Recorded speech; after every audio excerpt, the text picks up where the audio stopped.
Puji Tuhan, pagi ini kita bersuka cita, kita berbahagia. Kita ada semua karena kemurahan Tuhan, karena kebaikan Tuhan di dalam hidup kita. Pagi ini adalah hari Minggu yang terakhir di bulan Maret ini dengan tema rancangan Allah, rancangan Tuhan. Dan saya memberi judul firman Tuhan pagi ini, ketika rancangan kita tidak sejalan dengan rancangan Tuhan.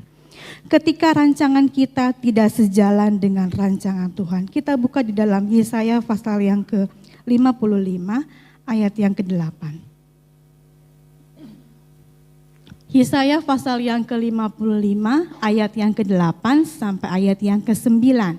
Kita akan baca sama-sama ayat ini, ayat pokok kita pagi hari ini. 2, 3. Sebab rancanganku bukanlah rancanganmu dan jalanmu bukanlah jalanku. Demikianlah firman Tuhan. Seperti tingginya langit dari bumi, demikianlah tingginya jalanku dari jalanmu dan rancanganku dari rancanganmu. Puji Tuhan. Firman Tuhan pagi ini mengingatkan kita, sebab rancangan Tuhan, firman Tuhan bilang rancanganku, rancangan Tuhan bukanlah rancanganmu. Saya percaya setiap kita punya rencana. Setiap kita punya rencana, baik itu yang jangka pendek maupun yang jangka panjang, semua manusia punya rencana dalam hidupnya. Apalagi yang mau lulus SMA, saya mau kuliah di mana, saya mau menjadi apa. Saya percaya semua sudah direncanakan. Tetapi firman Tuhan bilang, sebab rancanganku bukanlah rancanganmu. Apakah itu berarti kalau rancangan kita bukan rancangan Tuhan, kita berarti nggak usah merancangkan hidup kita? Tidak usah merencanakan hidup kita? Biar mengalir seperti sungai? Boleh kita merencanakan. Tetapi ingatlah, ketika sesuatu tidak terjadi sesuai dengan harapan kita, sesuai dengan keinginan kita, apa yang harus kita lakukan? Sebab rancanganku bukanlah rancanganmu dan jalanku bukanlah jalan.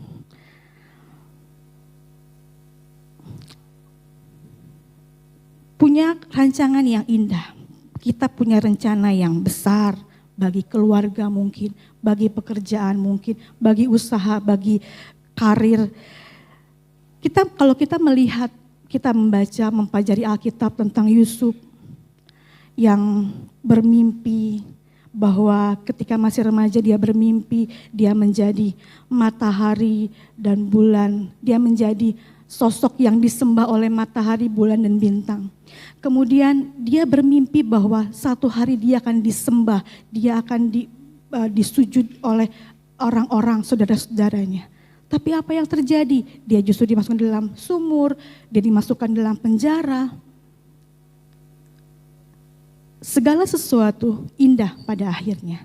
Kalau belum indah berarti belum selesai, belum akhirnya. Segala sesuatu akan indah pada akhirnya. Kalau belum indah berarti belum selesai, belum akhirnya. Rancangan Tuhan bukan rancangan kita. Ada sebuah ilustrasi, seorang ibu, dia sedang menyulam. Bapak Ibu mungkin sering mendengar ilustrasi ini. Anaknya bermain di bawah, sedang bermain. Kemudian anaknya melihat ibunya. Dia melihat ibunya sedang mengerjakan sesuatu. Dia bertanya, Mama lagi ngapain? Karena dia melihat, karena aku lihat benang-benang hitam, putih, ruwet, semeraut. Mama lagi ngapain sih? Mamanya bilang, Nak, Mama sedang menyulam. Menyulam apa, Mah? Kok semeraut begitu benangnya, hitam, putih, gak keruan? Mamanya bilang, tenang Nak, kamu bermain saja. Mama selesaikan dulu pekerjaan ini. Nanti kalau sudah selesai, Mama kasih lihat. Kemudian mamanya mengerjakan, anaknya bermain. Tidak lama kemudian, mamanya memanggil, Nak sini, duduk di pangkuan Mama. Lihat apa yang Mama kerjakan. Duduk di pangkuan mamanya, anaknya melihat bunga yang indah dilatar belakangi oleh pemandangan gunung matahari yang sedang terbit. Sungguh suatu hal yang indah dibandingkan dengan apa yang dibalik yang ketika dia lihat dari bawah. Bukankah seringkali kita pun bertanya kepada Allah seperti itu? Bapa, apa yang sedang Bapak kerjakan? Kenapa hidupku ruwet, semrawut? Kenapa hidupku gagal terus? Kayaknya masalah datang terus. Kemudian Tuhan berkata, selesaikan dulu pekerjaanmu. Aku mengerjakan bagianku. Nanti tiba saatnya engkau dipanggil ke rumah Bapa. Aku akan dudukkan engkau di pangkuanku dan engkau akan melihat rancanganku yang indah buat engkau. Kalau saat ini hidup kita tidak seperti apa yang kita harapkan, rancangan Tuhan belum selesai bagi kita. Kita masih hidup di dunia. Suatu saat kita pulang ke rumah Bapa, duduk di pangkuan Bapa, kita melihat rancangan hidup kita yang Allah rancangan buat kita sungguh sangat indah.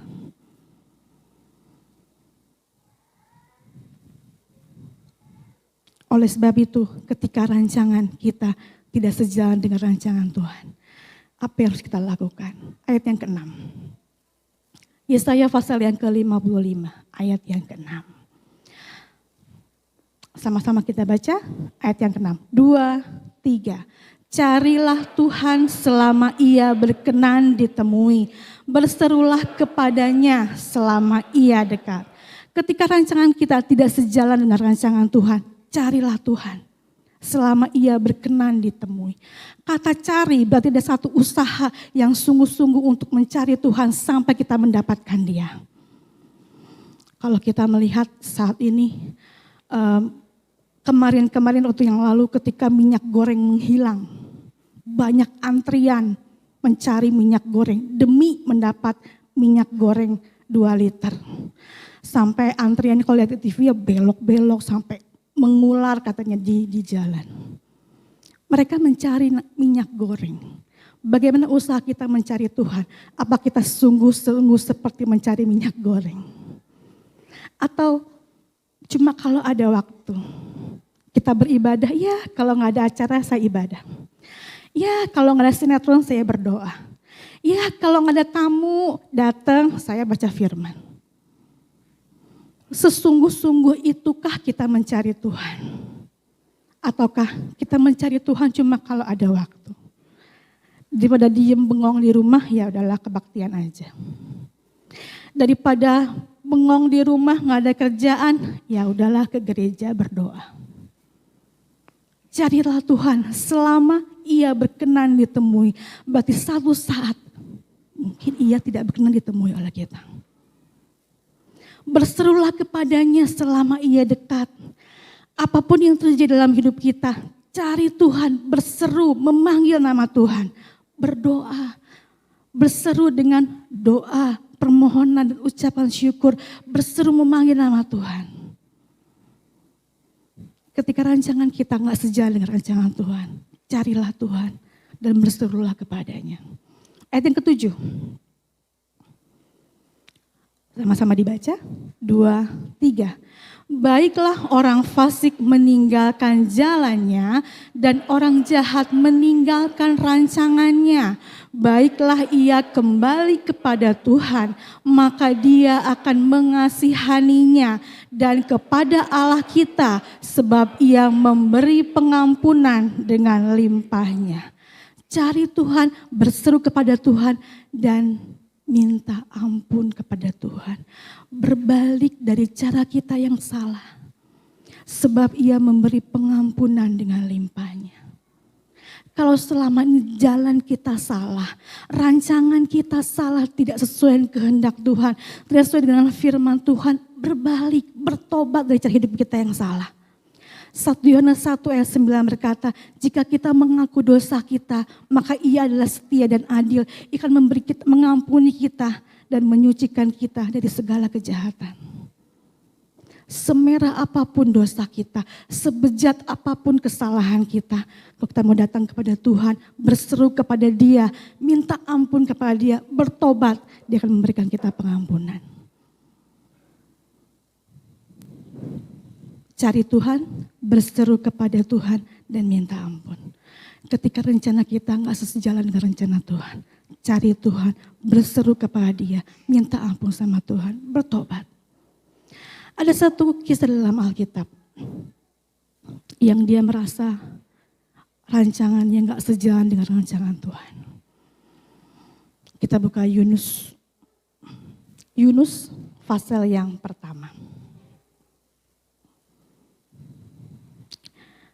Ayat yang pertama sampai ayat yang kedua.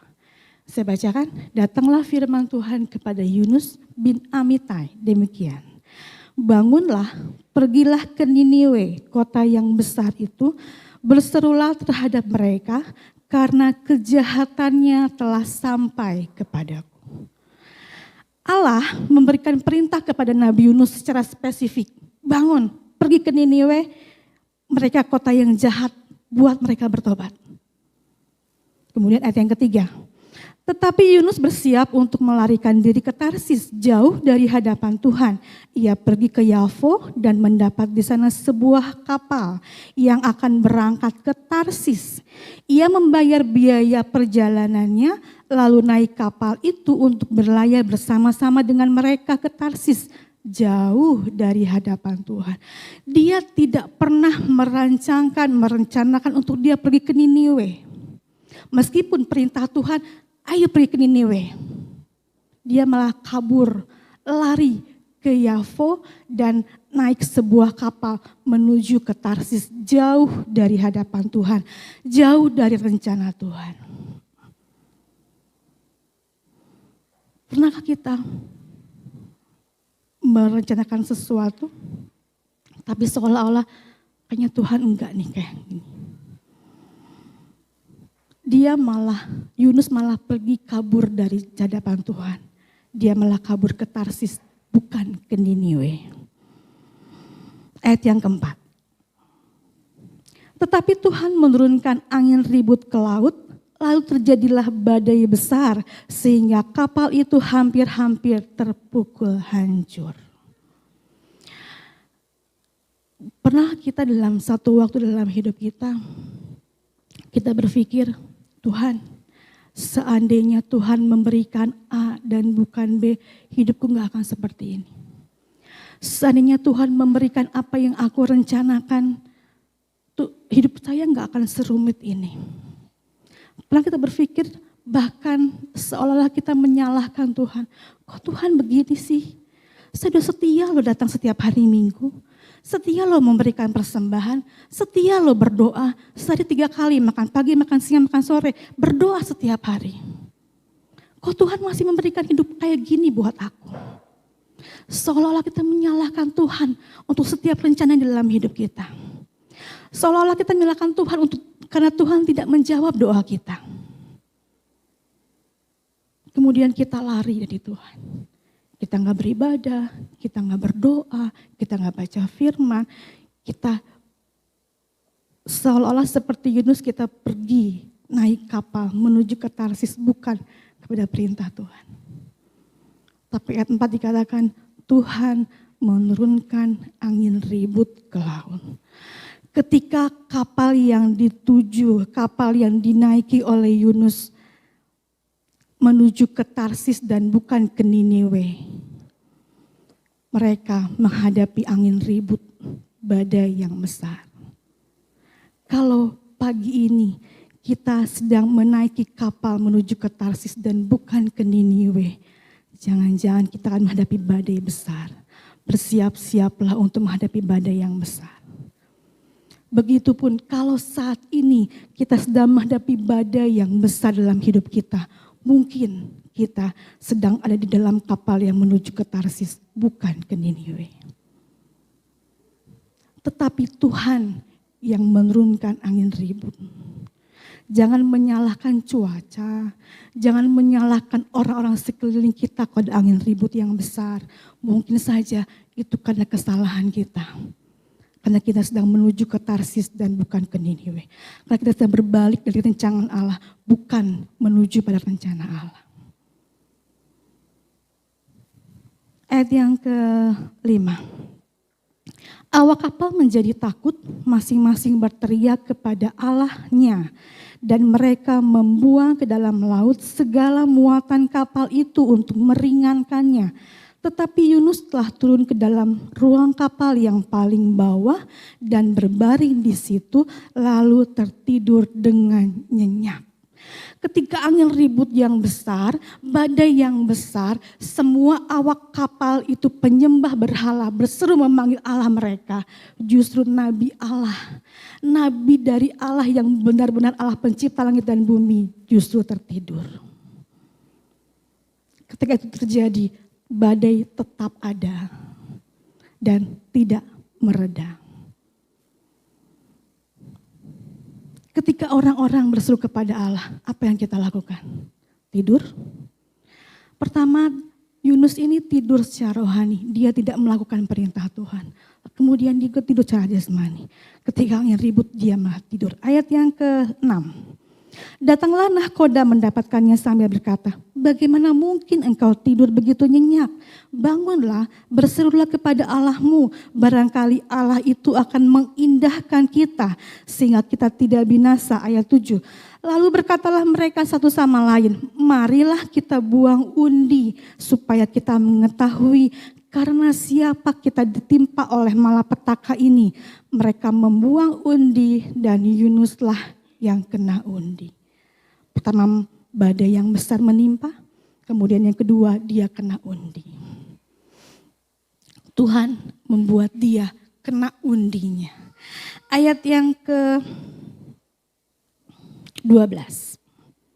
Sahutnya kepada mereka, angkatlah aku, campakkanlah aku ke dalam laut, maka laut akan menjadi reda dan tidak menyerang kamu lagi. Sebab aku tahu bahwa karena akulah badai besar ini menyerang kamu.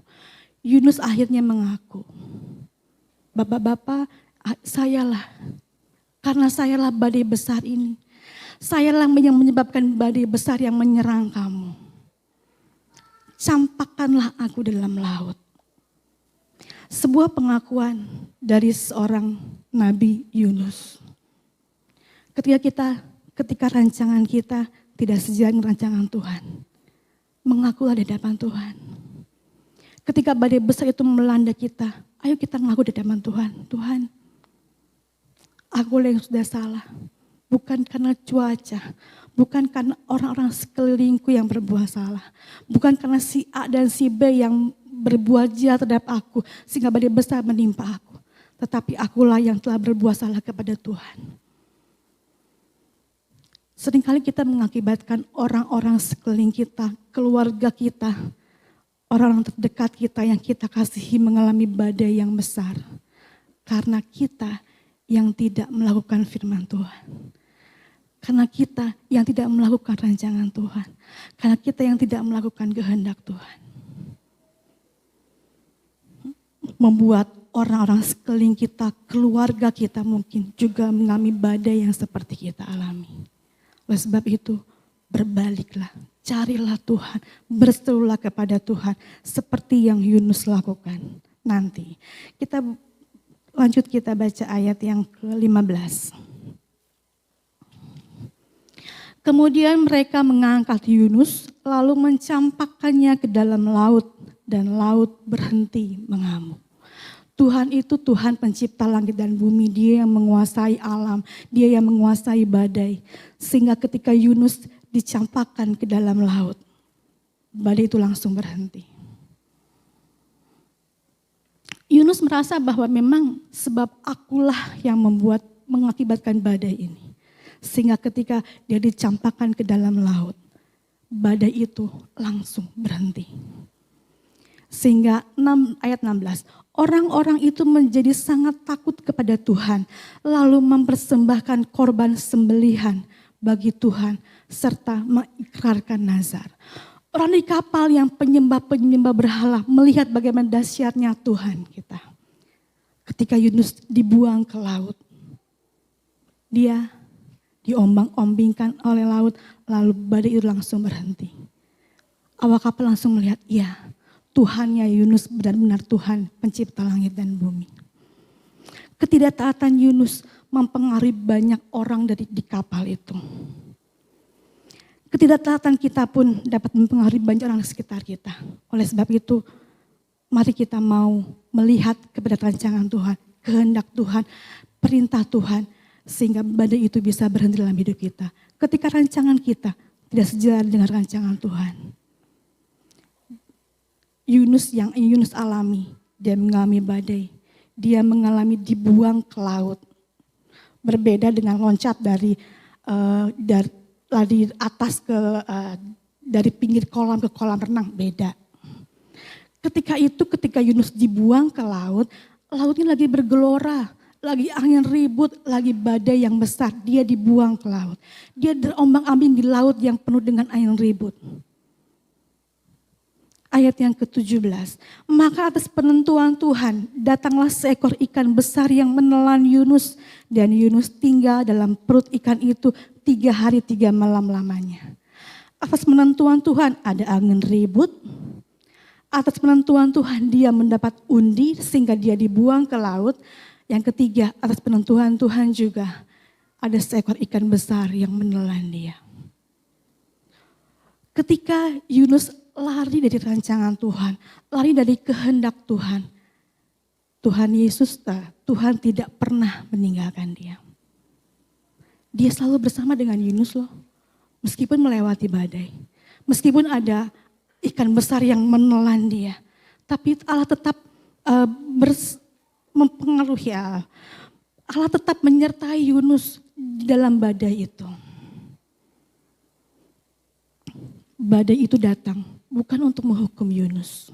Badai itu datang bukan untuk membinasakan Yunus, tapi untuk membuat Yunus kembali kepada Allah untuk bertobat.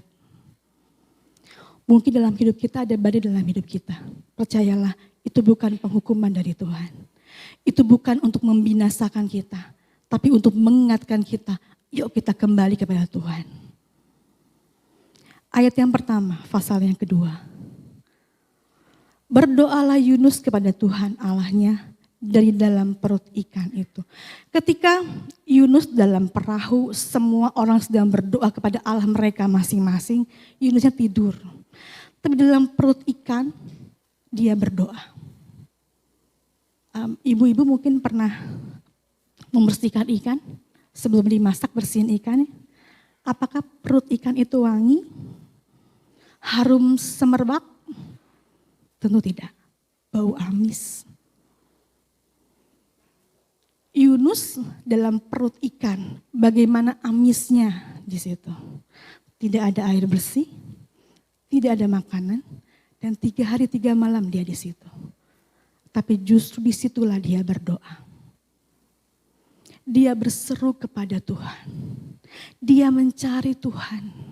Ayat yang kedua, dalam kesusahanku aku berseru kepada Tuhan dan ia menjawab aku. Di tengah-tengah dunia orang mati aku berteriak dan kau dengarkan suaraku. Dimanapun kita berada, meskipun dalam perut ikan sekalipun, berseru kepada Tuhan, dia mendengar suara kita. Enggak perlu pakai toa, dia dengar suara kita. Ayat yang ke-7. Ketika jiwaku letih lesu di dalam aku, teringatlah aku kepada Tuhan dan sampailah doaku kepadamu ke dalam bait-Mu yang kudus. Dimanapun kita berada, ketika jiwa kita sedang letih lesu, berdoalah kepada Tuhan. Berserulah, panggil nama Yesus dan Dia akan mendengar suara kita. Ayat yang ke-10. Lalu berfirmanlah Tuhan kepada ikan itu, dan ikan itu pun memuntahkan Yunus ke darat.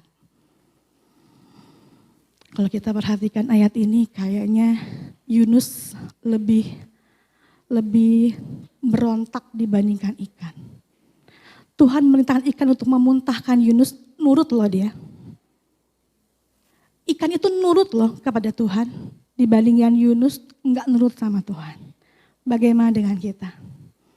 Apa kita lebih nurut dibanding ikan?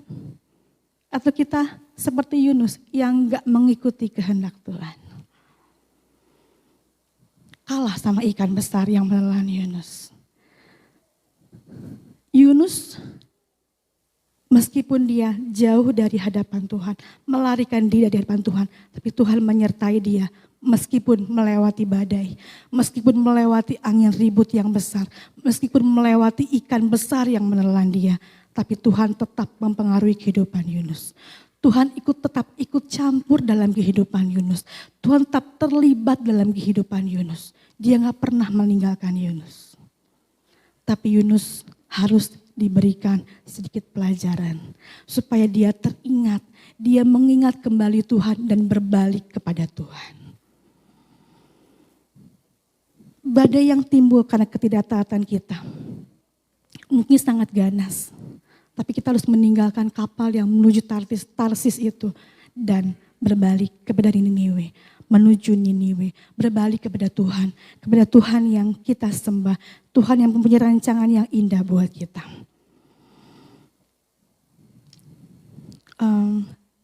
Beberapa waktu yang lalu, saya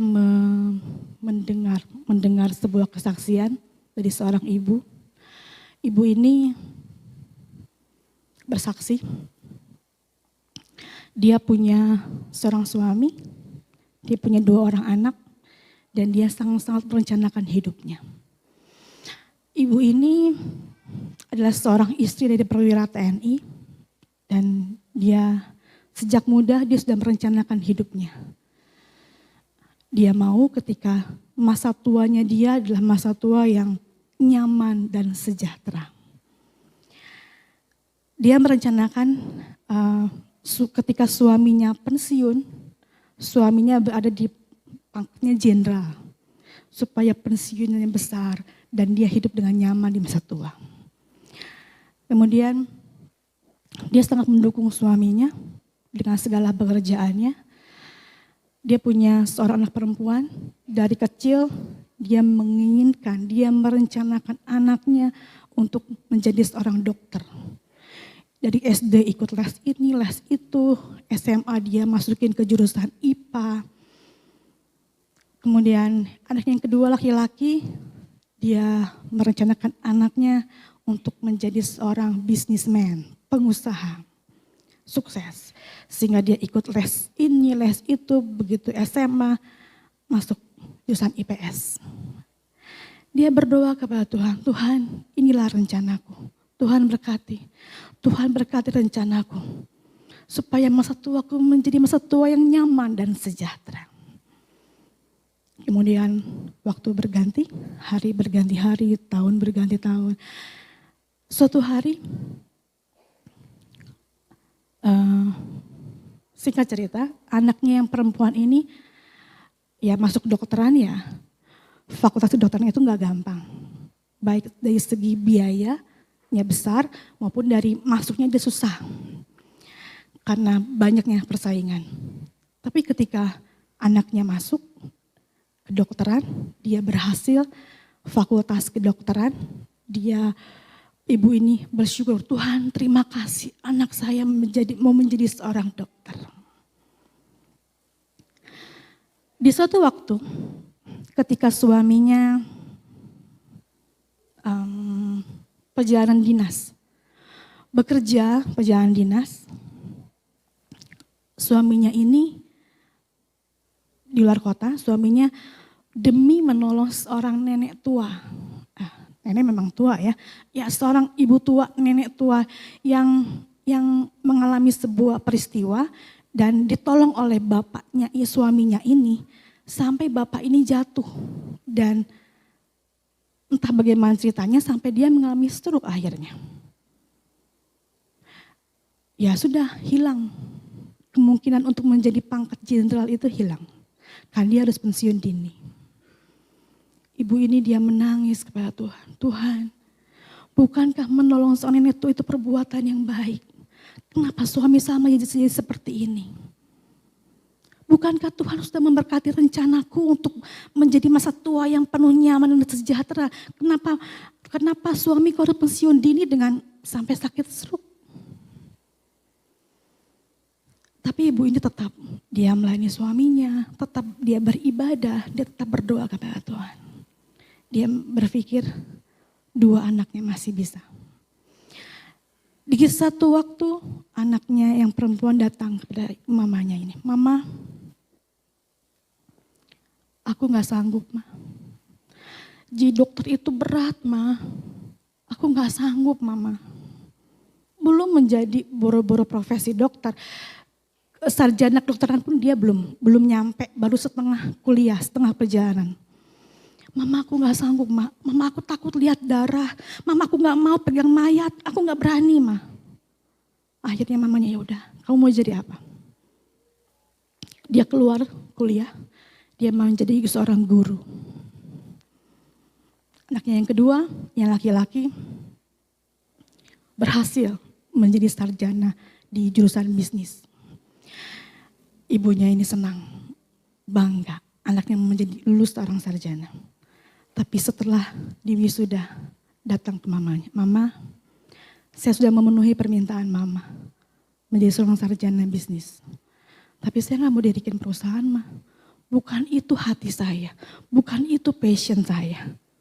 Loh, kamu mau jadi apa? Anaknya ini berangkat ke seminari sekolah Alkitab dan menjadi seorang pendeta. Semua rencana ibu ini gagal. Suaminya tidak pangkat jenderal, anaknya yang perempuan tidak menjadi dokter, dan laki-laki pun tidak menjadi seorang pengusaha.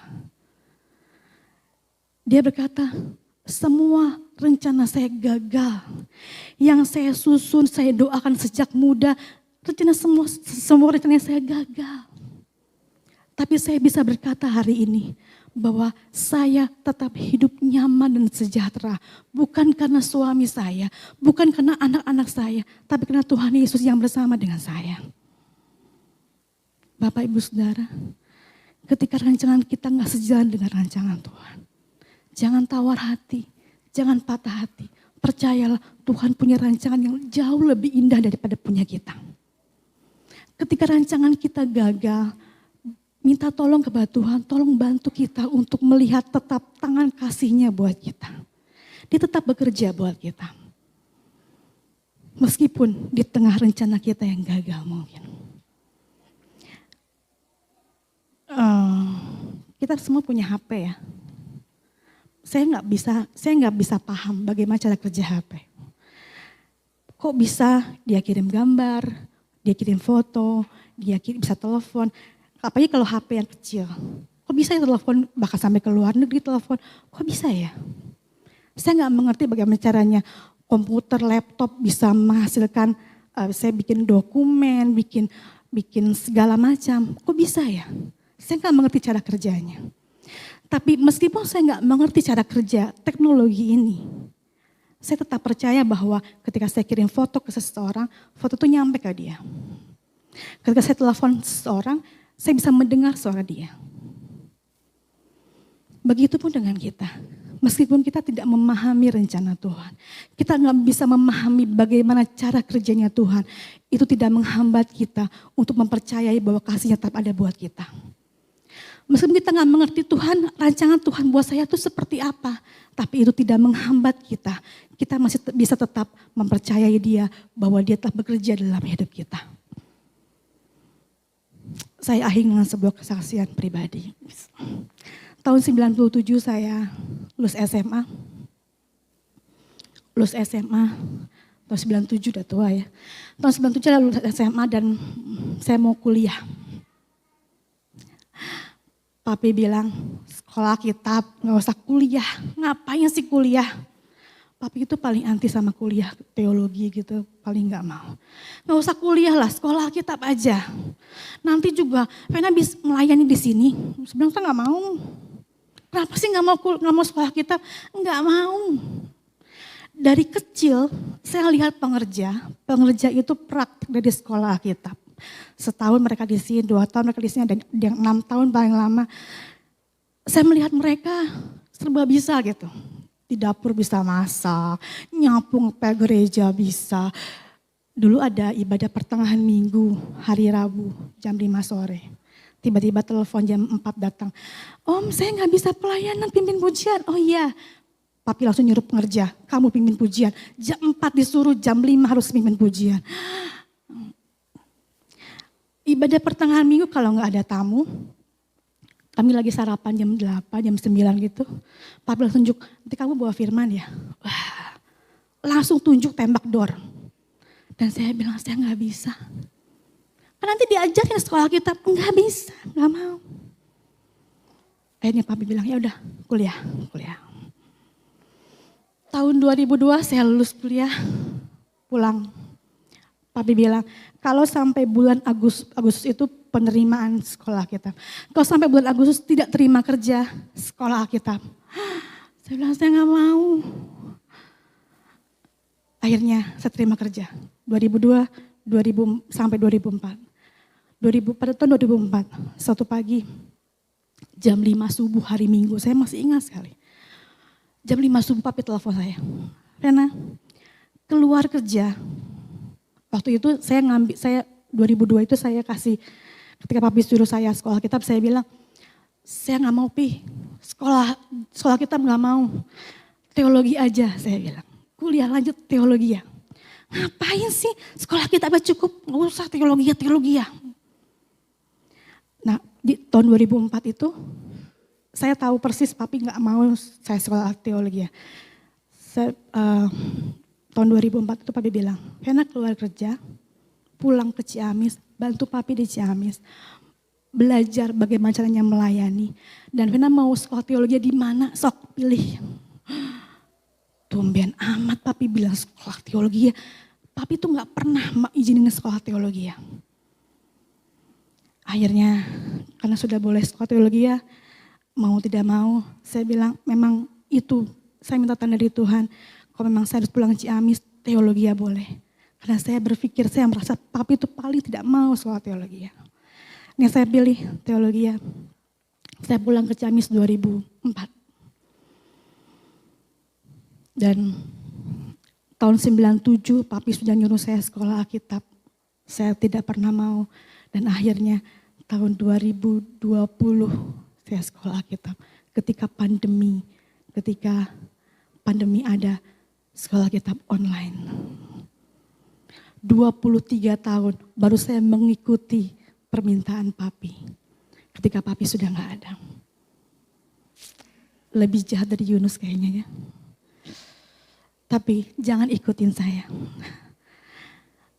23 tahun akhirnya masuk sekolah kitab meskipun secara online ketika pandemi. Ketika penamatan saya bilang, papi saya sudah melakukan apa yang papi mau. Inilah permintaan terakhir papi.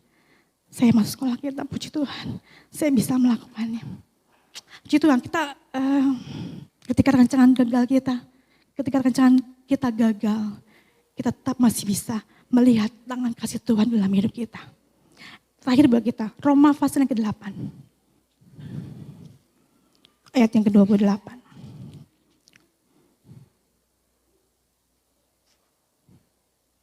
Roma 8 ayat yang ke-28. Sebuah ayat yang sudah gak asing buat kita, sampai sudah dihafal oleh kita. Sama-sama dibaca, 2, 3.